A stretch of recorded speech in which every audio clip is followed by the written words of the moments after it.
Welcome to Samba Samba. Enjoy the video. In this video, I will explain how to use Amazon No Rush Rewards. These fantastic rewards offer you a simple way to save money or earn credits by simply choosing a slower shipping option at checkout. Instead of immediate delivery, you opt for a few extra days, and in return, Amazon gives you a discount or a credit for future eligible purchases. It's a win-win, allowing you to earn rewards on millions of items across the site. Earning your No Rush rewards is straightforward. When you're checking out on Amazon, simply look for the No Rush shipping option for eligible items. Select this choice, and once your order ships, the reward will typically be applied to your account. You'll see this option clearly displayed on product pages and during the final steps of your purchase, making it easy to opt in and start accumulating those valuable credits.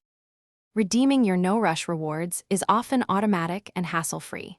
These credits are typically applied to your next eligible digital purchase, such as movies, music, or ebooks, or even certain physical items. You can easily check your current reward balance on the Amazon website or through the Amazon app. Just navigate to your account settings to see how much you've accumulated and what you can spend it on. To truly maximize your savings with No Rush rewards, consider consolidating your orders whenever possible. This increases your opportunities to select No Rush shipping. It's also crucial to keep a close eye on your reward balance and their expiration dates. Most No Rush rewards typically expire within a few months, so planning your purchases to use them before they vanish is a smart strategy for getting the most value. Thanks for watching. Consider subscribing if we helped you.